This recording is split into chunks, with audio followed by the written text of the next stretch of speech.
Rajamundry, where else? Tirupati, Bangalore, so all around. And then while I was traveling around under Badash, I noticed a very strong influence of Christianity. The Christians, they seem to have adopted this 5-pointed star as their symbol. I find that very interesting, because formerly the Christians, they would use the cross for their symbol. This cross is where they crucified Jesus. So all the time they're reminding themselves of Jesus dying for their sins. This is the idea. Jesus died for your sins, so that you can be saved. You don't have to do anything. You just believe in Jesus. Haribol. There you go.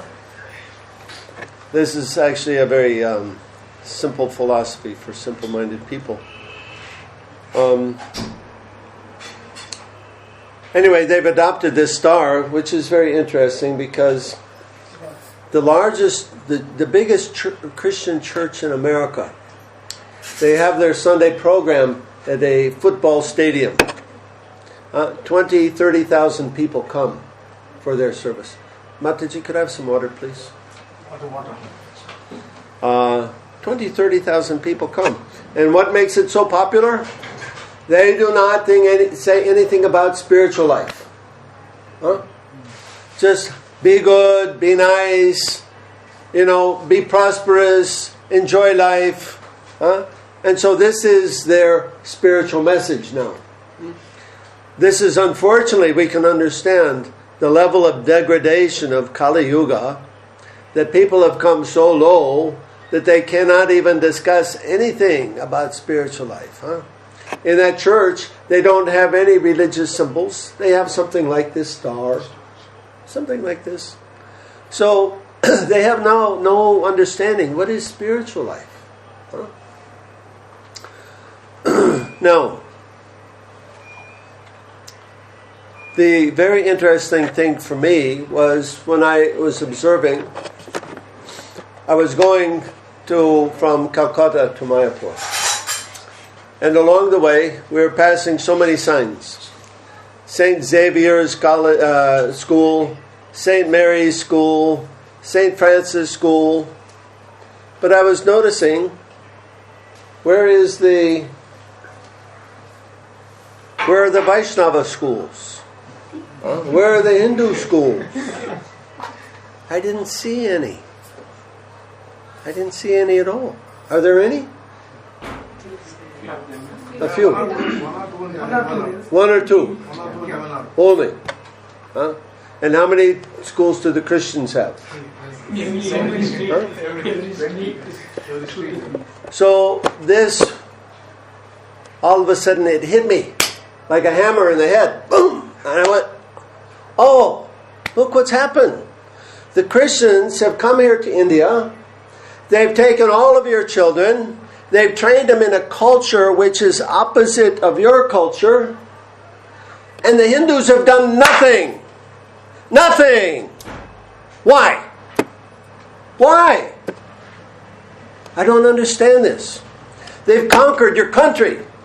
They've culturally conquered your country because you have done nothing. Prabhupada, you can understand, is the only one who is preaching Krishna consciousness, who is actually preaching to people to try them help them to understand what is Dharma, what is Bhagavad Dharma. And nobody else in this country, anybody else is preaching? 8 years ago, in America, I went to one program. It was all the heads of the Hindu churches, the Hindu temples in America. They came together, they had one conference. Too loud?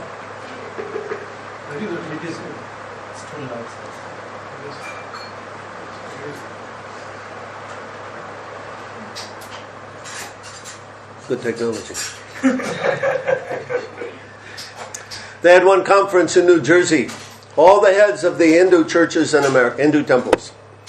They came together because they had a problem that they saw that they've built so many nice temples in America. Huh? You go. How many of you have been to America? Anybody? No? If you go, when you go, you will travel around, you can see so many nice Hindu temples. Of course, ISKCON was first. Huh? We're building first many temples, but in time, over the last 40, 50 years, there's now more than 2-3 million Indian people of Indian origin in America. So they've come, they've built their own temples. Very nice. But the problem is, they find that their children who grow up in America, they don't come to the temple when they become adults. The children grow up and they stop coming to temple. And so they have this conference to discuss with each other, what will we do? We build all these temples for what? Because our children don't come. What will happen? So at that conference I suggested to them, why don't you preach and teach Hinduism to the American people? And they looked at me like I was from Mars. Like this is such a foreign idea, that how is it possible you can go preach to the Malechas? I'm a Malecha. Huh? Me? Yeah, I'm from Malecha background. I come from very sinful background. And I've taken up Bhagavad Dharma, Krishna consciousness. So it's not impossible. So many, this whole Hare Krishna movement started in America. Prabhupada made so many Krishna bhaktas, took Krishna consciousness all over the world. Huh? And still, the American devotees are still leading this Hare Krishna movement. So it's not impossible. But the Hindus, some reason or other, they don't want to do this. I don't understand. About 1 month ago, I was at one printer in Vijayawada, talking to him about printing my book. And on his desk, there was some book by Pentecostal. One Christian group called Pentecostal. And I picked it up, I was looking through this book. And it was very interesting to me. I was saying, this is what they are teaching to people who take up Christianity with them. And what were they teaching them? What we call sub-religious principles. Be nice to each other. Take care of each other. Be honest. Don't steal. Help each other out. So these are sub-religious principles, but you know what? I saw that this is actually what India needs. Because I will tell you frankly, my experience here in India is that you do not treat each other very nicely. Honestly, for the Indian people that I know personally, they take care of me nicer, better than my own father and mother. They're so wonderful. It's hard for me to even imagine how they can be so warm and so friendly. But at the same time, I see that they don't treat each other very nicely. If they know you, they will treat you so wonderful. And if they don't know you, go away. Get out of my way. Move. So, this is... seeing this, I can understand why some of the Indian people are attracted to Christianity. Because it teach them how to be nice to each other, how to take care of each other, how to do right thing, to be honest. These are things India needs. Anyway, I'm also from a Christian background. My parents, they're Catholic. They raised me as Catholic. When I was a child, I was a boy. I would go on the altar. They call altar boys. So you assist the priest. And so, but this Christianity never made much sense to me. I couldn't understand their philosophy. They don't have philosophy, actually. Their philosophy is, you believe in Jesus, do any damn thing you want, and you go to heaven.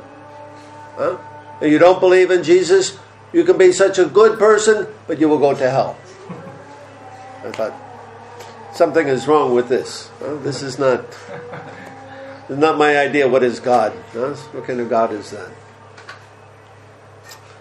So when I became a young man, I rejected all religion. I thought I would look around and find something. So I looked around at different things, and whatever I looked at, there was a problem that I still had questions that were not answered. I was asking, like every person, existential questions. Who am I? What's the purpose of life? How does this world work? You try, especially as a young person, you try to make sense about this world. So none of these philosophies were very satisfactory to me until I read Bhagavad Gita. When I read Bhagavad Gita, I was convinced, yes, this is it. This is the truth. And from that time on, for 7 years, I only read Srila Prabhupada's books. So, tonight I want to tell you a little bit about Christianity. The Christians are coming here. They're taking over because people here, they don't understand any philosophy, it seems. Otherwise, how can you take up Christianity? I don't think it's possible. But the Christians, they have some method, they have some tricks that they use. But if we know what Christianity is, then things will change. Is this mine or yours? That is not used. You can take it. I give you. You are taking it? No, I haven't taken it. I can use? Yeah. So,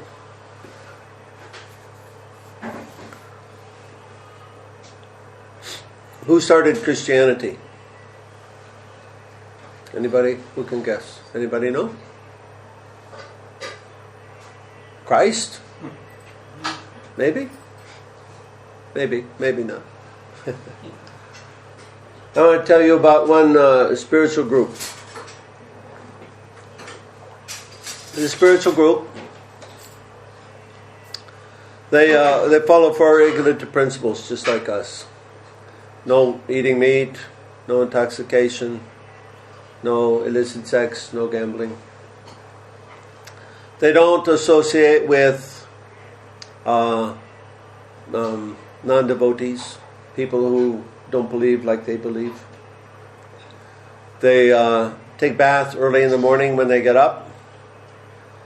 They wash before they eat, after they eat. They take bath after passing stool. They're very clean. They have their worship. They worship masculine and feminine deity. Both male and female, not just male deity, masculine and feminine deity. They have a conception of what we call a Chintya Beta Beta Tattva, a simultaneously one with but different from God. What else? Some of them were Naistika Brahmacharis. They had also a conception of a parampara, that their teachings were coming down from the spiritual succession. They revered their scriptures, and they were very careful to transmit them exactly as they were without changing anything. They understood that that spiritual knowledge was revealed knowledge, that you couldn't get it just by reading a book, that only if you were qualified this knowledge would be revealed to you. What else? They wore tilak. They wore a line in the middle of the forehead, like Sri Vaishnavas. What else?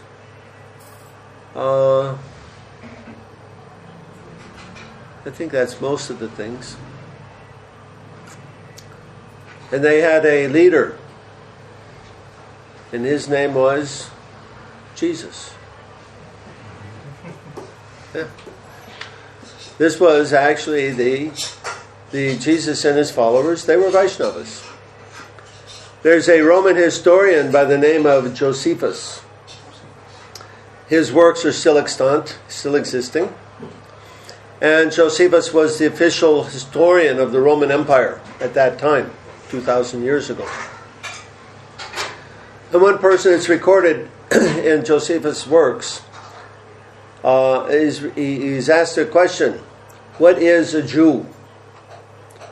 And he said, oh, a Jew, this is actually something very wonderful. But so that you should understand properly something, you have to know what its origin is. So he said the Jews, they come from the Indian philosophers.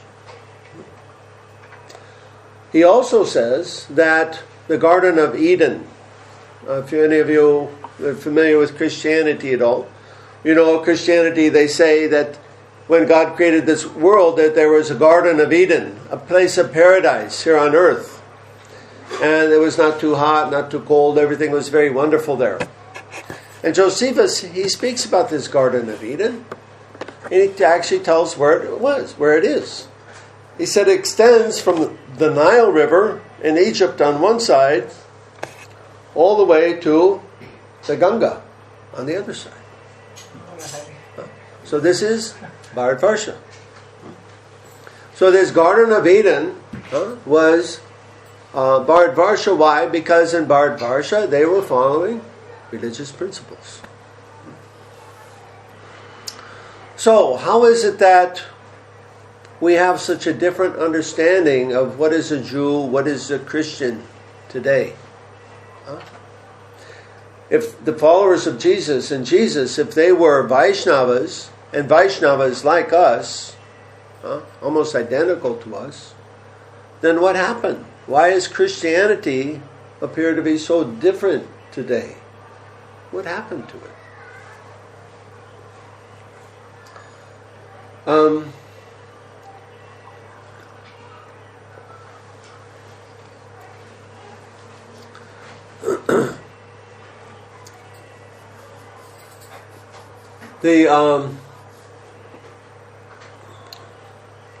The Romans, at that time, they were conquering the whole known world, right? I mean, this is the Roman Empire. They would go and they would make war on some people, conquer them, and then add them to the empire. And so they had a very large empire.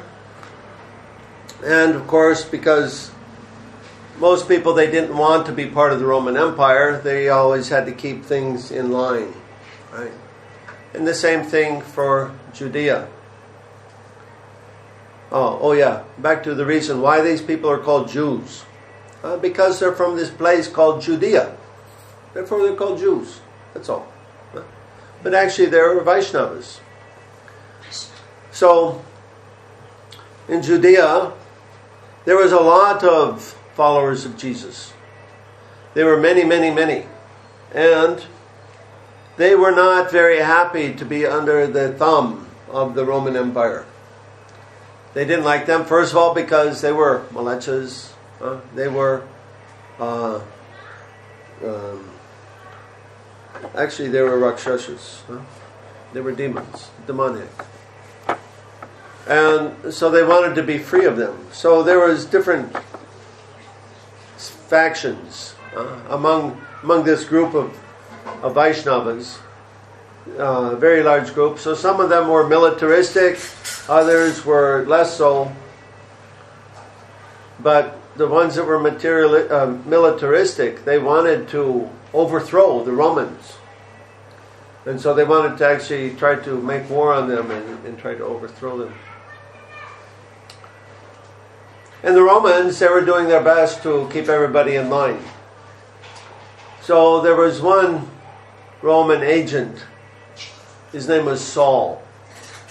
And he was given the privilege, you say, or the authorization to kill the devotees. He would hunt them down and he would kill them. Like this. And so he was doing that for some time.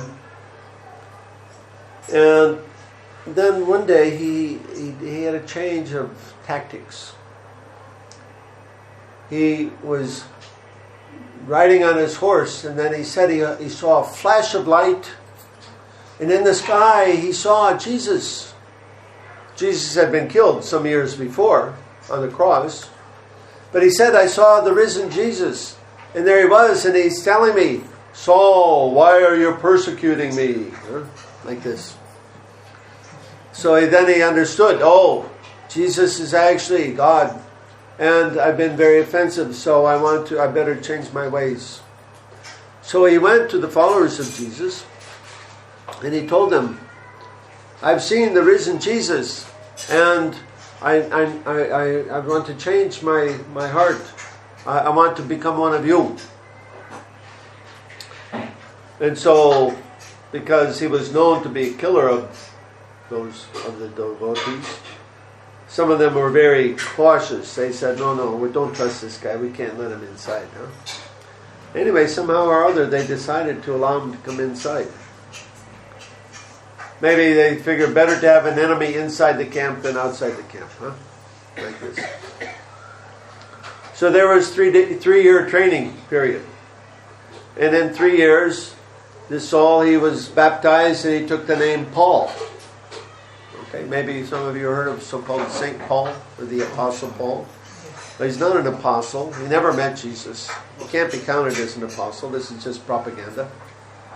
Anyway, so after he was trained for 3 years, then Paul went out to preach.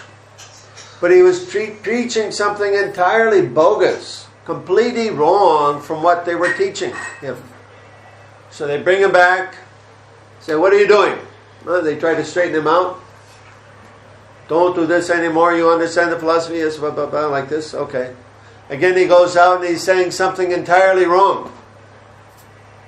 Oh, this guy's such a headache, what to do? They bring him back, and some of them said, kill him. And others said, no, just send him away. So they sent him to Greece. Okay? And from Greece is the place where we first hear the word Christianity. So Paul, who never met Jesus, who was killing the followers of Jesus, he goes to Greece and he invents a new religion called Christianity. And scholars know this. Modern scholars, they understand this. Generally refer to Christianity as Pauline Christianity. Because it's invented by Paul. If you look in the New Testament, there's much more about Paul than there is about Jesus. Jesus, he can hardly get a word in edgewise. It's all Paul. Anyway, the followers of Jesus, they hear about this, they bring him back again, and some of them say, this time we're definitely going to kill him. But what happens is, right in the nick of time, Paul is saved by the Roman soldiers. Well, this is a very strange thing, because the Romans generally did not interfere with the activities of the religious groups, of the Jews or anybody else. So why they're coming, this is a internecine, or a quarrel amongst the Jews. Why is the Roman army interfering? Well, because Paul is an agent of the Romans, of the Roman Empire.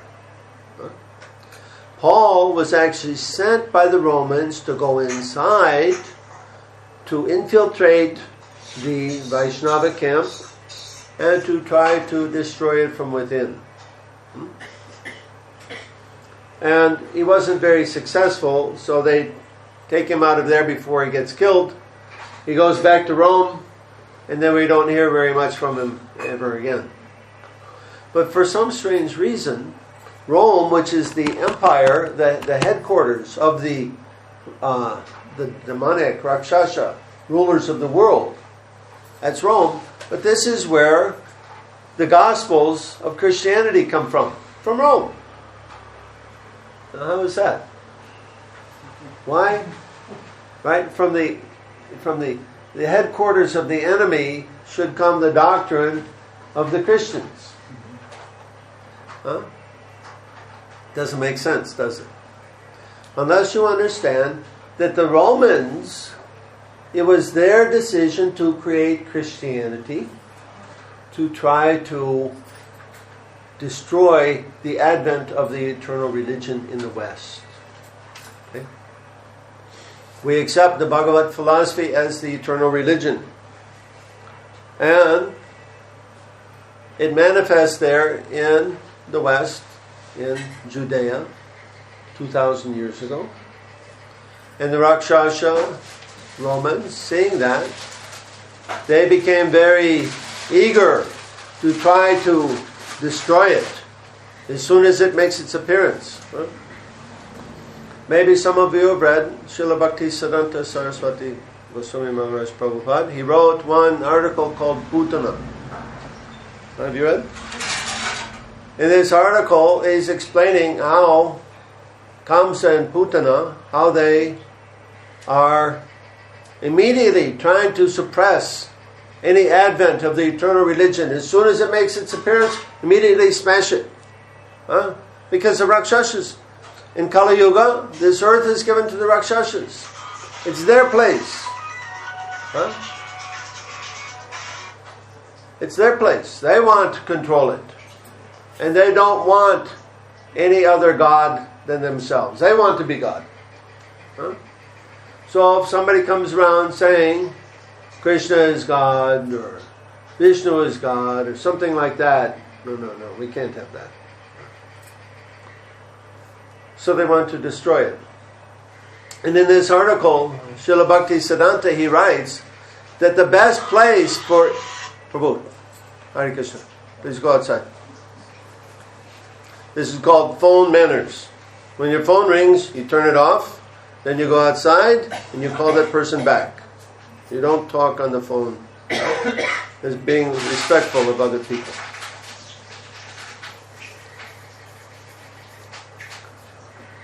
Where were we? Bhaktisiddhanta writes in his written an article. So he said, the best place for evil to be successful in this damned age of Kali is in the convenient disguise of religion. So, Kali, he goes inside the religion. And he does all his terrible work in the name of religion. And then people say, if that is religion, give me the devil. Huh? The people who are supposed to be God's people, they're doing so many terrible things. Then, I want no part of that. So this way they destroy the faith of people in Kali Yuga. And if you follow the history, if you know any of the history of the Roman Church, these popes, they are so despicable, so terrible, demoniac personalities you can't imagine. But now, in this time, they hide themselves. They don't show themselves externally as being nasty, being whatever they are. They show themselves externally as being very nice. And then this way they try to attract people and then mislead them to the wrong path. So this is how Kali is acting now. So a person has to be very intelligent to understand what is the principle of religion and how to then follow that principle of religion.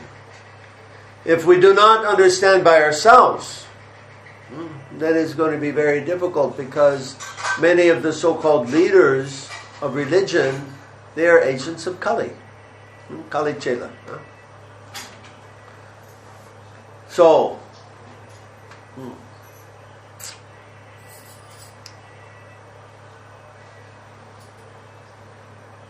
in any case,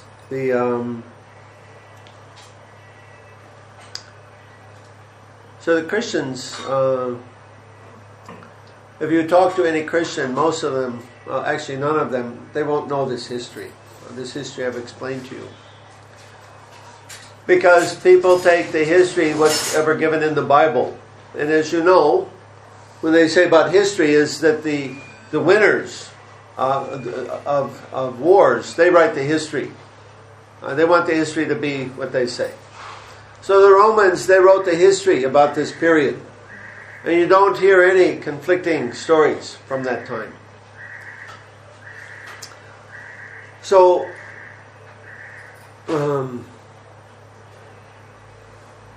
so the Christians, they're not aware of any of this. This information was actually kept secret until just 60 years ago. In 1948, there was one shepherd boy in Egypt. He was with his flock of sheep, and he found some jars that were buried in the sand. And in these jars, there was some rolls of paper with some writing on them. So he told the parents, and they came and they took these to some university, and these are called now the Nag Hammadi text. Nag Hammadi is the village where they were found.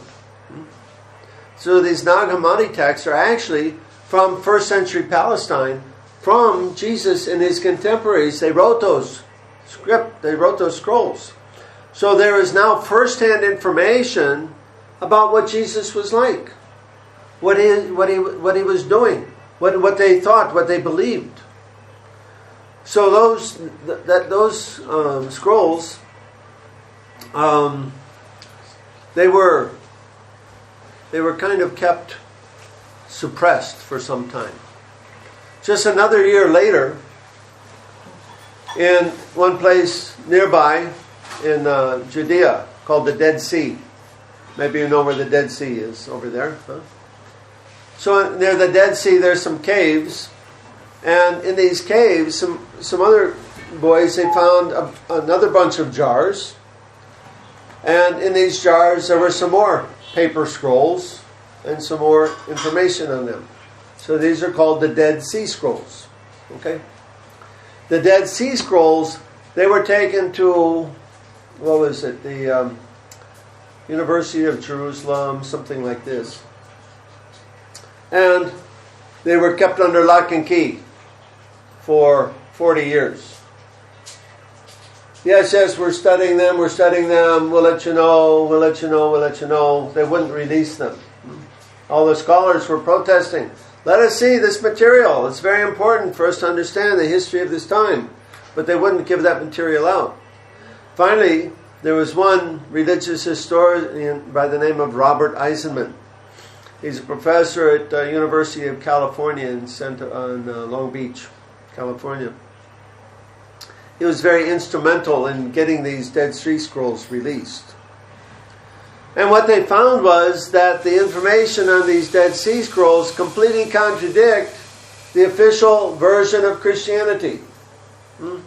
So no wonder they didn't want the Dead Sea Scrolls to be revealed, because it showed that they were all been lying for the last 2,000 years. But still, they wanted to keep the lie going. So they had a bunch of academics write books saying, oh no, the Dead Sea Scrolls are, they're like this, they're like that. We can't understand them. We have to interpret it like this. It should be like that. Blah, blah, blah. And they give all their academic ideas about these things. So they're still trying to keep people in darkness and confusion. But those Dead Sea Scrolls, there was a couple scholars, this Robert Eisenman, and one other German historian, Hans-Joachim Schops.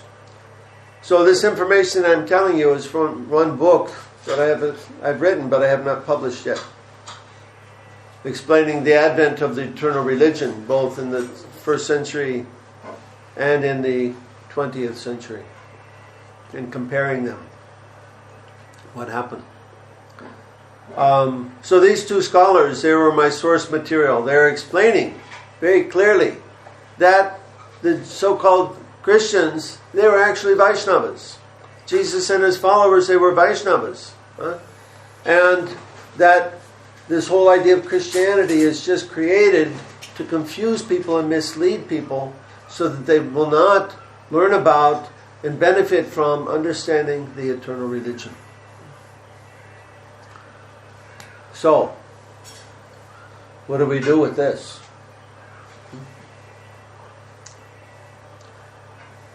On one hand, it's very sad to see that India, practically speaking, has lost her culture to this cultural invasion of the Christians. On another hand, it's kind of a good thing. Let me explain. We see, there's three gunas, three modes of material nature. Everybody understands this? Gunas? So goodness, passion, and ignorance. And things are created in passion, destroyed by tamagun, maintained by sattvagun. And in Kali Yuga we see sattva is going down, down, down, tamagun going up, up, up. So it's no surprise. There's no sattva to maintain the traditions, so naturally they're being lost. Because we're not understanding, nor are we following the religious principles. So, on one hand, we can see the influence of tamagun, that this tamagun is destroying the cultures not only of India, but the whole world. The whole world, this modern, materialistic American culture, is going everywhere and destroying the original cultures. How are they doing that? Now, all of you know. Is there anybody that does not have a television in their house? Okay. There's one person. But the rest of you have become victimized by cultural invasion called television. Yes, your culture is being destroyed because you watch this box. You see? I'm coming here, I'm sitting here in the clothes of your culture, and you're wearing the clothes of my culture. Because you're watching television. You understand? You see how they've captured you. You feel so at home in that culture, you've taken on their dress, their way of thinking, and everything else. And so naturally, it's impossible for you to defend yourselves against the Christian invasion. Because you've surrendered yourself to this culture of television. Not just India, the whole world. One time I was president in Vancouver, Canada. And there I met one lady, Eskimo. They say from the far north in Canada. They call them Eskimos. There are many indigenous people that live up there where it's snowy most of the year. And I was talking to this lady and she was explaining to me that we had before a very nice culture. That everything, we were living in harmony and peace and we were helping each other. We were always happy. But then television came. And it destroyed us. Because we sat there, we all watched this television. We stopped talking to each other. We stopped following our own cultural practices. Because we were simply watching television, we forgot everything else. And then the young people, they wanted what they saw in this box. So when they became of age, immediately they left. They went to the cities so they could get some money and enjoy, have all those things they saw. And the same thing is happening here in India. Well, I've gone to now probably 8-10 villages here in India. The young people, they don't want to stay there. Because they're all conquered by this cultural conquest, television. And they want to go to the city. They want to get money. They have nice enjoyment, they think. 300 families every day are moving to Mumbai. 300 every day. And where do most of them wind up? They go there, they think, I will get a job, I will have money, I will be successful, we will enjoy. But most of them wind up in the slum. Just across from Prabhu's house. How many, if you go to his house, you see? Right across the street, some people are living underneath plastic tarp. some plastic sheet. This is their house. So these people that go to Mumbai, they're leaving their village, they're thinking they will be happy in the city, and they live in some plastic or tin shed. Very, very unfortunate. Why is that? Because the leaders, the Dvijas, whoever's Dvija, they're not doing their duty. Their duty is to take care of the praja. And they're neglecting them. They're going and making money. Because they're intelligent, they don't have any problem. They don't go to slums. And then the praja, the simple people, they don't know what to do. Oh, whatever Krishna says, whatever a great man does, common men follow. Oh, he's gone to the city, he's become successful. I'll go to the city, I'll become successful. So this is what's going on. All over the world. Why is this going on? Because this world is being run by Rakshasas. This is not some fairy tale from Mahabharata from a long time ago. This is reality today. There are people, so-called people, they look like people, but they are very fond of eating human flesh. They drink human blood, and they're controlling you. And you don't even understand it. How are they controlling you? Huh? How are they controlling you? Everybody thinks I'm free. I can go here, I can go there, I can do this, I can do that. I'm free. No, you're not. You're not free. Because you cannot live without them. They're controlling you at every step. Right? You understand? Who makes this? You make this money? Huh? You go down to the Photoshop, color Xerox, you print some? No. It says, Reserve Bank of India. Who owns the Reserve Bank of India? The government. How do you know? Are you speculating, or you know this for sure? Speculating, yeah. Who owns the Reserve Bank of India? Anybody know? Because they are controlling you. You have to get this paper in order to survive. This is how they're controlling you. And you don't even know who it is. So if there's an economic problem, who do you complain to? The government. There is no the government. There's only people. I'll tell you in America who owns. We also have a central bank. It's called Federal Reserve Bank. It's owned by about 40 families. Private. It's a private bank. And they have the privilege to loan money to the government of the United States.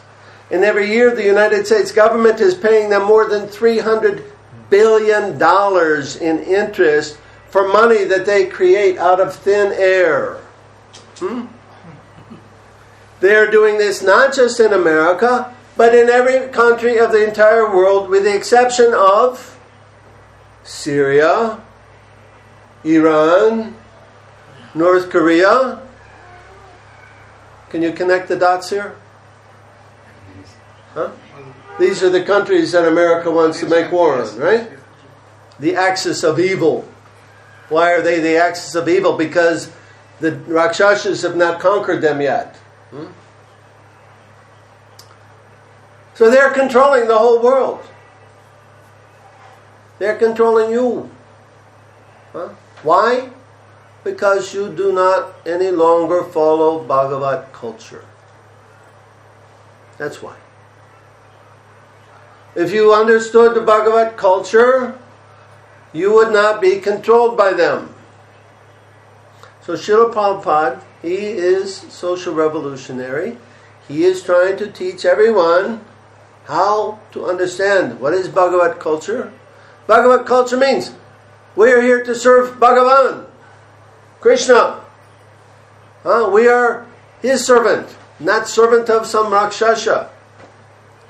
But the Rakshasas have taken control, and so now we have all become servant of Rakshasa. Every time you use this paper, you give money to them. This is like doing puja to them. Every time you spend money, you will think, oh, I'll get a lot of money, I'll be big man. No, you get a lot of money and you'll be doing more puja to the Rakshasas. It's true. Yes. Bhagavad Gita, Krishna says that those who are in passion, they worship the demigods. No, those in goodness, they worship passion and goodness. They're worshipping the demigods. Usually we're thinking demigod, like Surya, like Ganesh, Indra, like this. No, little demigods. The ones that own the central bank. These are also little gods, demigods. And we're all worshipping them because we follow their rules. They tell us how to live in this world, and we live what they tell us to do. We didn't create this way of life. No, they created this way of life. Consumer way of life. They created it. In my book I'm explaining how they created it and why. So why? So they can exploit you and you will not even understand. They are very intelligent. Very, very smart. So Prabhupada came to teach what is Bhagavat culture. What is Bhagavan? Who is Bhagavan? That our duty is to worship Bhagavan, to give our service to Him. Bhagavan, He created a way to live in this world in which we can be independent. And in our independence, we can serve Him, develop relationship with Him, so that at the time of death, we go to Him. This we are supposed to be doing. Prabhupada established the Krishna consciousness movement for this purpose. But our devotees still are not understanding. So Krishna says, for example, Bhagavad Gita, Kamanya varikaraste ma paleshu kadachana. Who knows this sloka? Okay. What's the translation? I mean, You have right to perform your duty. But You're not You right have to the to- fruits of. you're not entitled to the fruits of action. No. you have to Okay. the God. So, how many have a job or a business? Come on. Yeah, Okay, and what are you working for? I'm working for neutral sphere complex No. Why do you go to work? to get money. Yeah, to get money. Otherwise called the fruits of action. Now Krishna says there in that shloka, you're not entitled to the fruits of action. Yeah. There's a problem here, isn't there? Right? You see? This is Bhagavad Dharma. You're not entitled to that fruits. Why? Because this creates karma for you. You are forced to come back, take birth again. So Krishna says, don't do that. Don't work for the fruits. The fruits are meant for who? For Bhagavan. So He's given us a way to live independently so that we can do everything for Bhagavan. But we're not doing that. We're not. What is that way of life? Village life. Living in the village with cow. You cannot have Bhagavad culture without cow protection. Impossible. So I know one family here who's keeping cow. Who else is keeping cows? Okay. And so how can you have Bhagavad culture? You don't have cows? You see? It's all lost. We're thinking we can stay in this city and I'll chant some japa, I'll do some puja, I'll read Bhagavatam, and I'll go back to Godhead. Well, I'm in Krishna consciousness movement almost 40 years. And in 40 years, I'm looking to see who is successful with this formula. Living in the city, keeping job, doing a little puja and japa. How many of you think? Practically nobody. Practically nobody. So it's our illusion to think that we can ignore Krishna's instructions in Bhagavad Gita and we're going to become somehow Krishna conscious. This is our illusion. Rather, we have to understand Krishna has given this Bhagavad Gita to us so that we can do what he says. That's a revolutionary idea, isn't it? Do what Krishna says in Bhagavad Gita. Don't do fruitive activity. What else does Krishna say? Live in a solitary place. 3 times he says, live in a solitary place. Secunderbad is not a solitary place. Hyderabad, not a solitary place. Rupa Goswami, our Acharya, he tells us not to associate with materialistic people. And how do you do that if you have a job? How do you not do that if you have a job? If you have a job, you have a business, you must mix with materialistic people. So you see, our Acharyas, they've explained to us how to go back to Godhead. They've gone there. They show the path. This is how to go. Do this, don't do that. Do this, don't do that. And you can achieve the result. Guaranteed. But we're not following. We're not following them. We're conditioned by our material life. We're conditioned by living in this world. Maybe all of you have grown up in city. I grew up in city also. So some of you men you're my age.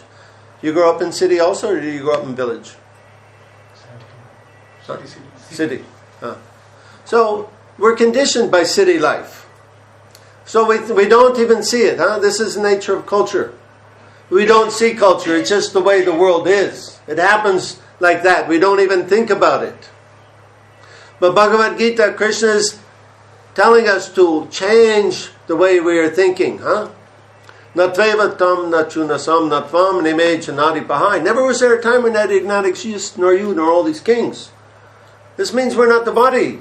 We have to change the way we're thinking. I'm eternal soul, I'm not the body. Okay. Krishna is telling us to think differently. So we have to understand all of these points, and then we have to follow what Krishna says. Prabhupada spoke on and on and on about this, about living in this village culture. He wanted ISKCON to establish these village communities so that when you practice Krishna consciousness, and the result, you get the result of practicing Krishna consciousness, which is vairagya, detachment. You chant, you follow the principles, and then pretty soon you don't want this job, you don't want this world, you want to have something else, you want Krishna consciousness. But what choice do you have? You don't have a choice. Because we have not yet created this village alternative. So, how's it going to happen? You, all of you, especially older men who understand these points, you show the way that we must go live in the village, create there the Bhagavad culture, live simple life, and have nice life of Krishna consciousness. This is the plan. Nothing else is going to work. It's not going to work for you, and it's not going to work for anybody else. It won't work. Krishna consciousness is meant to create a revolution, to change this world, because it's a materialistic world. This is not spiritual world, it's materialistic. Krishna consciousness means you lift your consciousness up, and now you can no longer do the same thing that you did before. And if you try, you will put a lid on your consciousness and keep yourself down. Only go so far. So, we have to understand these points very clearly. So, Prabhupada spoke about these in some detail. Mainly he spoke about these things to his leaders in morning walk conversations and in his room conversations. He didn't put it in his books. And unless you read his conversations, you will not understand his instructions for what he wanted for his society. Prabhupada wanted to change the way the world works. He wanted to give shelter to all the fallen conditioned souls. People are suffering in this world. And if we actually become Vaishnava, then we also become concerned that these people are suffering. Not that simply, I'm okay, I have enough money, there's no problem. Yeah, there's a problem. You go on any street here, you'll see problems. So many problems. Why? Because people have forgotten how to live. They're following an artificial way of life, which is simply making them suffer more and more. America is leading the way. Everybody wants to imitate America. Why? We watch television. We want the things that are on television. But we get automobile, or we get flat screen television, or stereo system, or, all electronic this, electronic that. These things will not make anybody happy.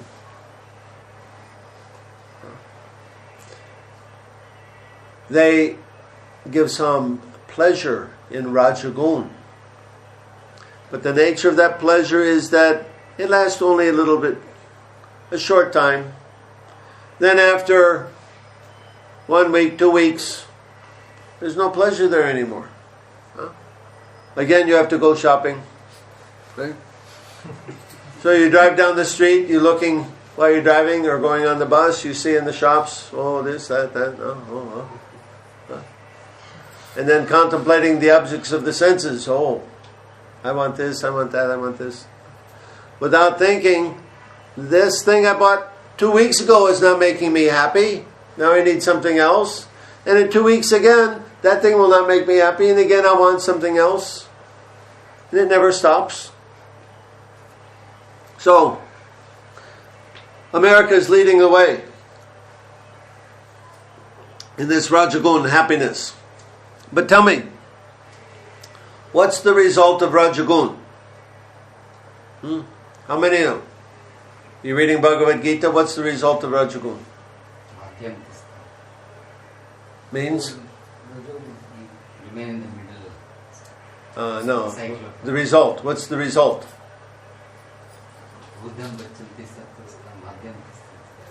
Means? Continue to live in the Rajagun. Suffering. The result of Rajagun is suffering. Not happiness. Means suffering. So America is leading the way, and in America now, 25% of the people, they must take some drug every day.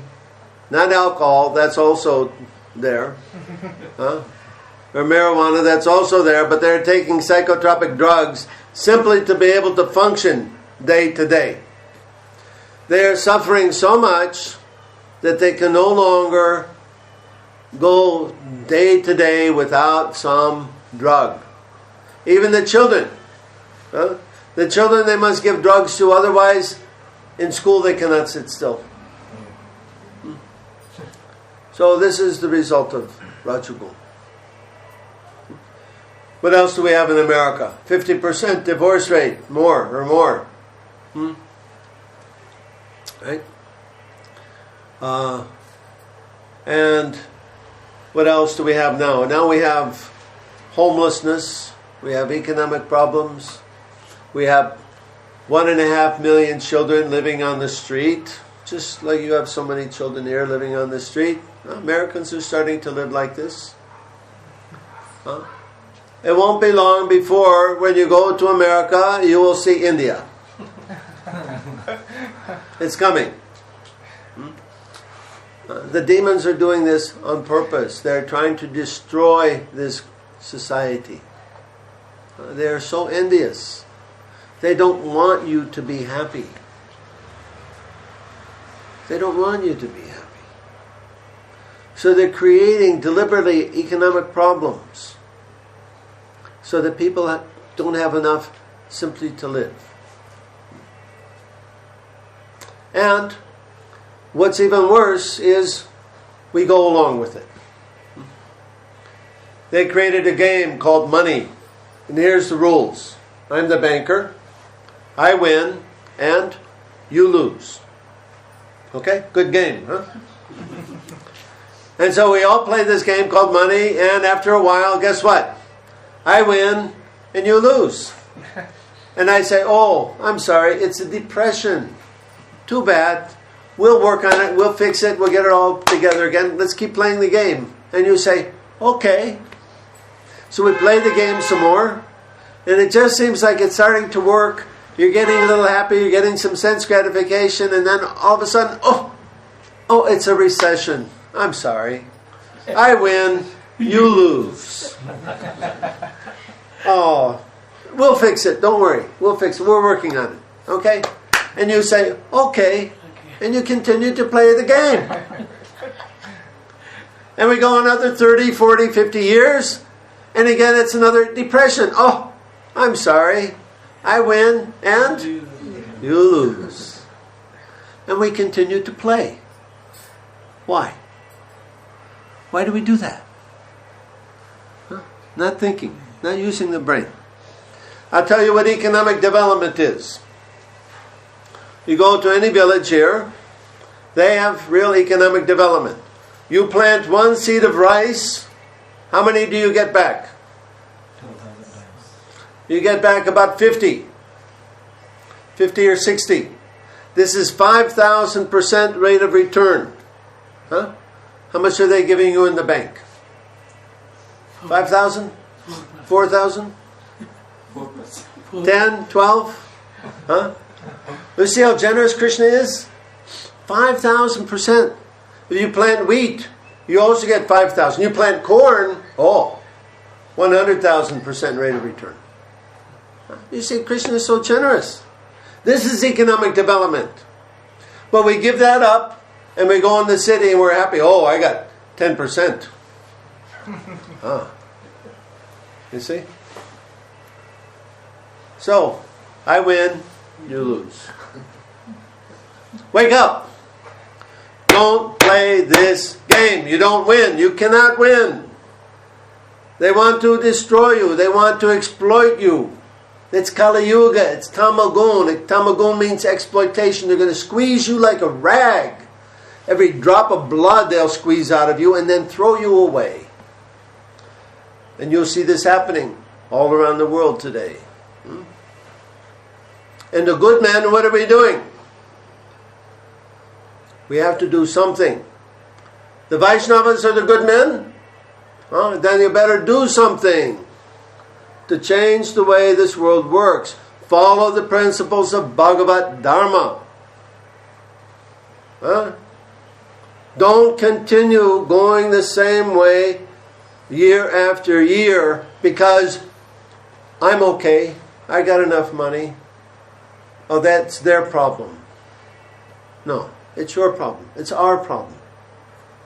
Why is it okay for us to live in a culture where, how many is it? 10 million children a year die from starvation. What is it? I forget the statistics. 30,000 every day. 30,000 children every day dying from malnutrition and so on. All these things, bad water, as a result of poverty. Not having proper conditions of life. Why is it okay? Why do we accept to live in a world that functions in this way? Where we win and somebody else loses. Oh, too bad, sorry. Not my problem. Right? Is that what Krishna says? Krishna doesn't say that. Everybody, they have their place. According to your ability, you have your dharma, you have your duty. And if you're a dvija, if you're a higher class man, your duty is to protect the praja, including the cow and the bull. So men, particularly the men, this is what you have to do. You have to save this world. You have to change this world. It's not alright to simply continue to live your own selfish life day after day without being concerned with everybody else. Because if you don't do it, there's no hope for this world. None at all. The other people, the Christians, they don't have any philosophy. They don't know what to do. The atheistic people, they don't know what to do. The degraded, sinful people, they don't know what to do. Who knows what to do? Only the Vaishnavas know what to do. So therefore we must do. We must. That's why Prabhupada started this movement. So, you change. You start from today. You make a plan how you are going to make things different here in this corner of this world. You figure out how you're going to make some little difference. Doesn't have to be big. Some start. And then you make a plan to make it grow. To change. And you must include the cow and the bull. Then we will begin to see this world change for the better. So please, I'm begging you to understand this Bhagavad Gita.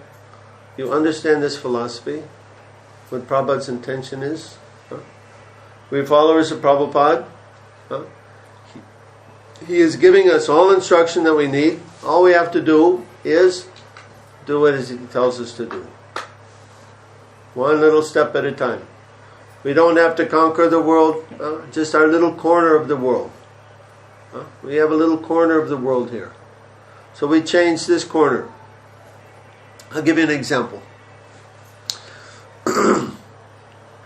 In my spiritual economics, actually the next volume, I'm writing about the economics of Bhagavad Gita. So in Bhagavad Gita, Krishna is telling us how to do economics. Part of it is this karmanivarikaraste. You're not entitled to the fruits of action. Well, if you're not entitled to it, then what do you do with it? Yajna tat karmano nyatra lokayam karma bandhanaha. Work must be performed as a sacrifice for Vishnu. So we do our work for the pleasure of Krishna. Whatever we do, we offer to Krishna for his satisfaction. Then it becomes prasadam. Now, we know what to do with prasadam, right? We distribute prasadam. Now, we're not selling prasadam. Should not be selling prasadam. You distribute prasadam. So, Prabhupada wrote one paper in 1956 in Back to Godhead magazine called Conceptions of Gita Nagari. And there he explained the village of Gita Nagari, the place where they live according to Bhagavad Gita, that everything is done on the account of Sri Parthasarathi. And the inhabitants of Gita Nagari, they are taking their maintenance from Parthasarathi, what they require to live, not much. And then they're giving all their seva, their service to Parthasarathi. So this describes what is called a gift economy.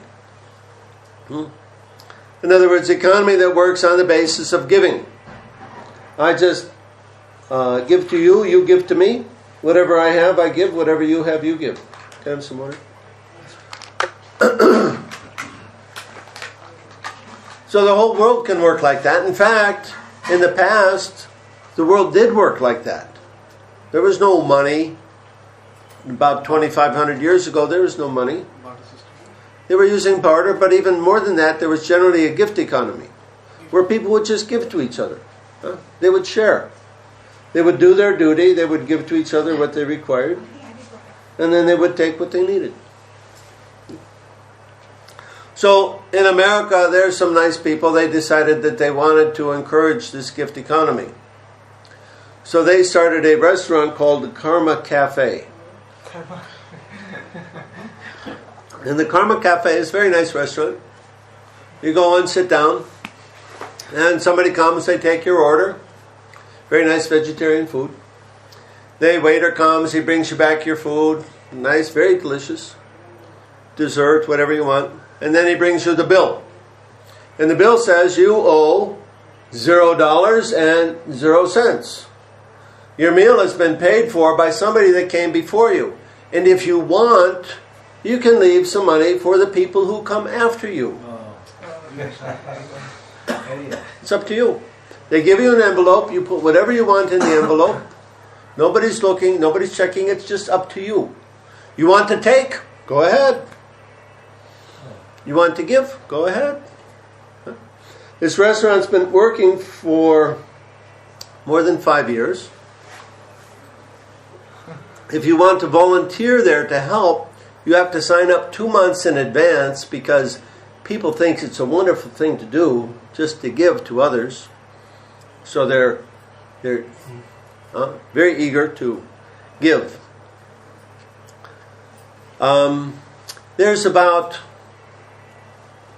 the last time I checked was probably a year and a half ago. At that time there was about 24 such restaurants going on all over the world. There was one here in India. I can't remember what city. But they were having a difficult time. Not enough people were giving. Anyway, that's one idea. Now, in ISKCON, Krishna consciousness, we already do that. We have our Sunday feast, and generally we're not charging for Sunday feast. People are giving. So we can make this a way of life. But we have to create the consciousness. We have to create the awareness for it. How are we going to live in this world? Why? How are we going to live and why? We should live according to a particular philosophy of life. The Bhagavad philosophy. Our Bhagavad philosophy is the Ishavashram principle. Everything belongs to Krishna. Nothing belongs to me. Nirmama. And everything I do should be done as an act of devotional service. So this is the principle. Now, spiritual economics means, how do we do this? I was in one class, in one temple. The devotees were talking about this karmanyavadikaraste. You have a right to perform your prescribed duty, but you're not entitled to the fruits of action. And one of my godbrothers, he said, I don't think we can follow that principle today. What do you think? Bhagavad Gita is an anachronism. It's only meant for a particular time and place? No. What we have to do is find out what are the conditions required that we have to create so that we can follow that principle. That's the principle. It's an eternal principle. Now, how do we live according to that principle? That we have to understand. We can do that when we practice natural economics of agriculture. But if you try to do it in the city, very difficult. Impossible. In the city it's impossible. So, we have to use our intelligence. Understand this philosophy. Apply ourselves. See what are the circumstances that we have to create in order to make this philosophy a living reality. I'll give you another example. How many of you have heard of Auroville? Auroville. Down in near Chennai. What's it called? What's the name? Pondicherry, yes. Well, Pondicherry. So there's a city started by, I'm not even sure whose. Aurobindo, yeah.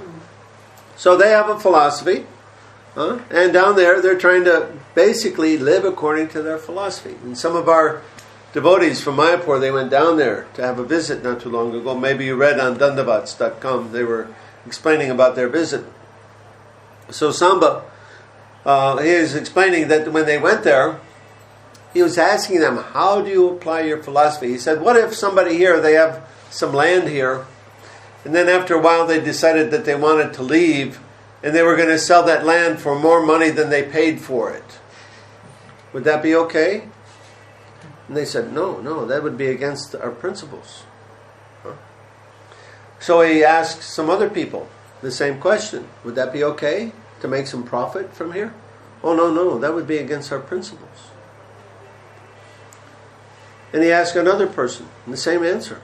So he could see that these people, they actually are living their philosophy.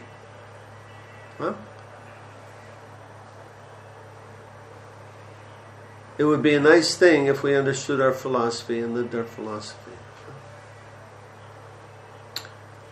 When we live our philosophy, this movement will become the most powerful force in the world. But as long as we continue to live according to the ways of the dominant atheistic, materialistic culture, simply concerned with I and mine, this Krishna consciousness will be insignificant. So please understand these things. We can save the world. We have to understand our philosophy. We have to apply it. We have to live it. Then we can become happy. And we can make the world happy. So I'll stop there. We can have some discussion. Hare Krishna. Comment? Question? Hare Krishna. Prabhupada mentions that there is a book called Aquarian Gospel, Yeah. where Christ has come to Jagannath temple. Uh-huh. And could you please explain? Yeah. It's known that Jesus went to India. It's written in that book, that Aquarian Gospel. Even he went as far as Tibet. There's one Tibetan monastery. They have record of Jesus coming there when he was a young man. And these are the so-called lost years of Jesus. Nobody knows what happened to him from the time he was 20 till he was 30, so 10 years he was away. Anyway, the historical Jesus is relatively unknown. We do know that he did not die on the cross. In fact, when I was in Vancouver, I knew one Indian fellow who was from Pakistan. And he was saying every day as he would go back and forth to school, he would go by the tomb of Jesus. If you go up there, you will see. There's one website, tombofjesus.com. And there it explains where the tomb is. Actually, they've closed it off now. You can't see it anymore. But there's one Purana, Bhavishna Purana, which is still extant, in which it explains in there that the king is asking Jesus about his activities, and he's explaining that he went and he was preaching to the mlechas. In any case, not very much is known about historical Jesus. They write very little about him. They've hidden that information. But there's information about the other so-called Christians. And so there's one very big book, this Robert Eisenman, he wrote one book called James, Brother of Jesus. And so there he explains what James is, and by inference we can understand Jesus was also like that. But in any case, of course, Jesus, he was considered their acharya, and it was his purpose. The Vaishnavas of that place, they were convinced that their scripture had been changed, that their kind and loving God had been taken out of what is called the Torah, and that this mean, vindictive, bloodthirsty God called Jehovah was put there in his place. And so the job of Jesus was to cross out the false passages of the scripture and again to reestablish the principles of religion. So that was what Jesus, one of his roles was to do. My book should be published within another year and a half. So I'll explain that, and I'll also explain the corollary of the appearance of the eternal religion as the Hare Krishna movement in the 20th century, and the parallels between these two.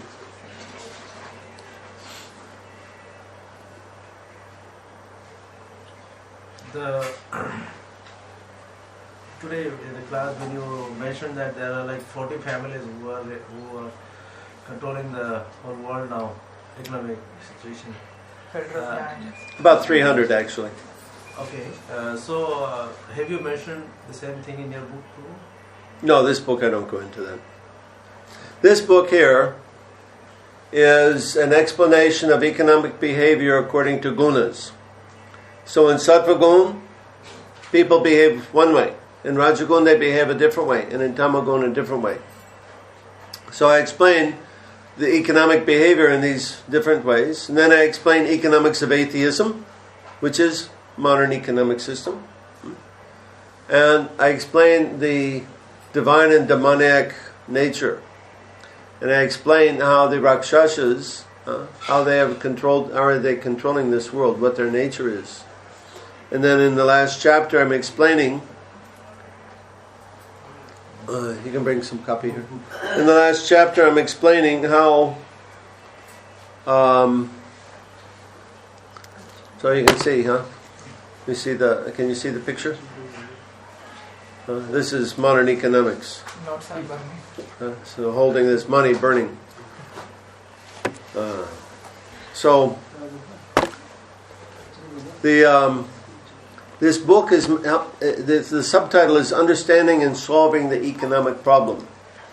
So everybody, now we have so many economic problems. Everybody's scratching their head and wondering, in Europe, what we're going to do, the euro is going to crash, it's going to bring down the system, blah, blah, blah, blah. It's not so difficult.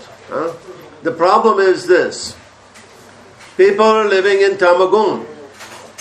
You can't get the result of Sattvagun when you live in Tamagun. You're going to get the result of Tamagun. And the result of Tamagun is, it will all be finished. Very simple. So Prabhupada said that in 1956.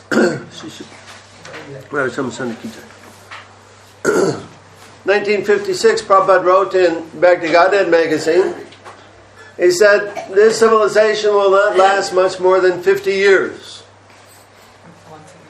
1956, Srila Prabhupada wrote, this civilization will not last much more than 50 years. So it's already... Time's up. Yes. It's already done. Okay? And if you look around, you can understand it's not going to last. So, there's only two ways it can go, right? It can go further to Tamagun and become completely destroyed, or else we have to lift it up to Sattvagun to sustain it, to fix it, to sustain it. So how are we going to do that? There's only one way. Harinam, Harinam, Harinam eva kevalam, kalo nisteva, nisteva, nisteva, gatiranyata. No other way. So Harinam Sankirtan, must. We must do. If we stay in the city, we must do Harinam. Even if we go to the village, we should do Harinam. Did I answer your question?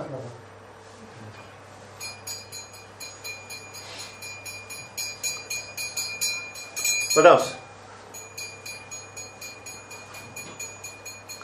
Did it make you all depressed? No. Yeah, maybe there may be some people who may be thinking, who are living in the city, that this may not be the right time to shift to the village, and because maybe we are brought up in the city, and what are we going to do in the village if we are not? Okay, you don't have to go, but you help. Huh? Yeah.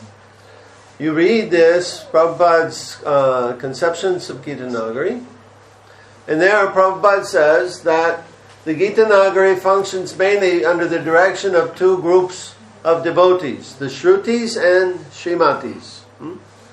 So, the Shrutis, they understand properly how to live according to Bhagavad Dharma, and the Shrimatis, they are giving some money to make sure that it can function. Because we are not naive, we cannot tomorrow just simply say, oh, money is Maya, we stop using money. It's not possible. We must have some money, and the best place for it to come from is from people who already have some money. Okay?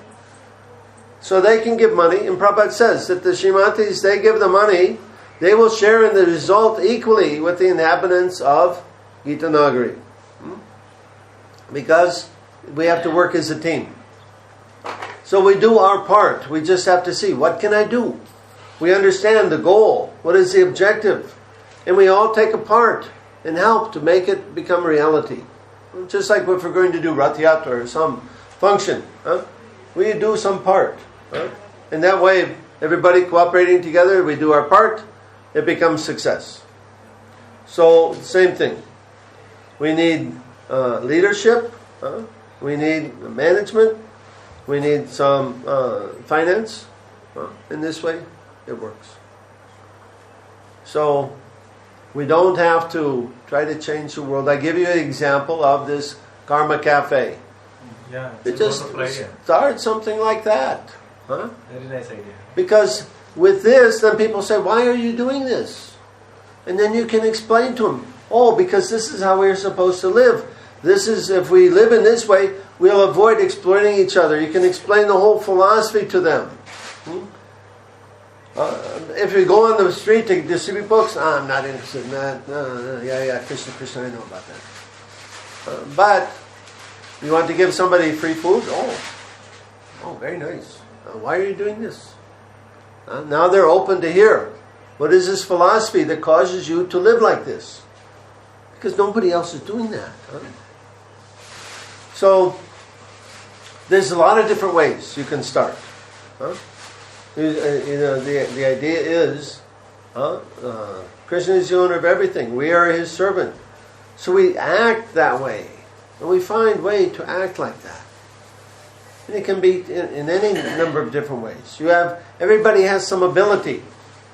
So you find a way to give whatever you have. Okay? It doesn't have to be a full-time job. You know computers, you know how to fix automobile, you know how to, I don't know, whatever you know.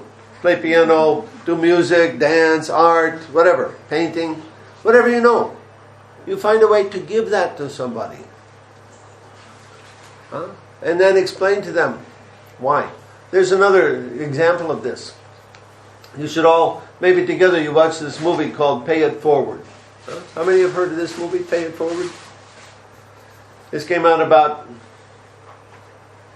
8-9 years ago, I guess. What is that? Pay It Forward. Okay. Here's the idea. It came out as a book first. In the book is about a civics teacher teaching young adolescents, 13, 14-year-old boys and girls, that you're coming into a world that's not very nice. It's not a very nice place. But this world is only what we make it to be. So what are you going to do to make the world a better place? So he gives them an assignment to see what you will do to make the world a better place. So one young man, he's thinking what to do. He has several ideas that are not successful. Then he gets on an idea. He says, okay, I'm going to go to 2 people, and I'm going to do something nice for them. And I'm going to ask them that you don't give anything back to me, don't pay me back, but you pay forward, that you do something nice for 2 other people, each of you.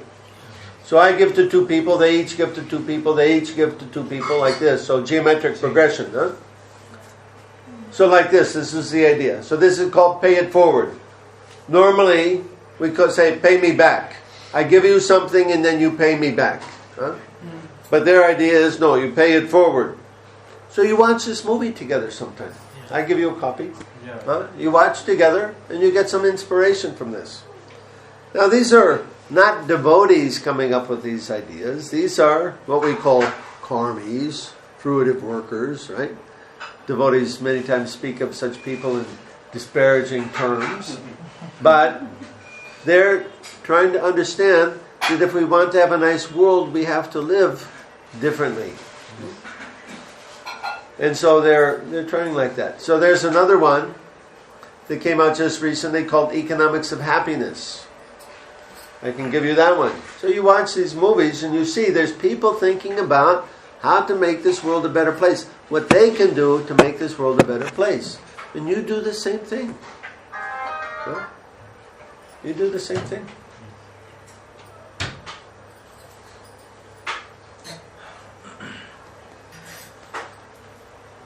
So we have got some copies of spiritual economics books. If anyone, I think There's, you 7 can open it copies. up if you want to have a look We've inside. got, I think total 7 copies here. So if any one of you are interested, you can. Pass them around. Pass them around.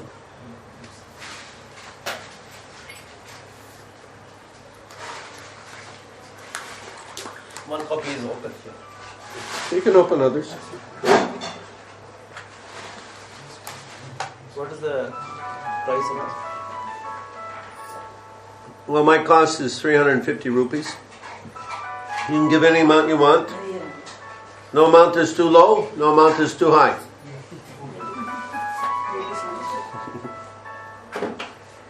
Just see you.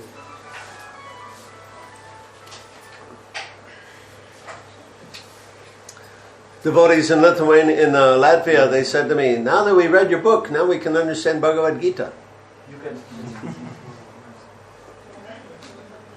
And who was it? One of our GBCs, former GBCs in America, he said, this is the best book I've read since Prabhupada passed away.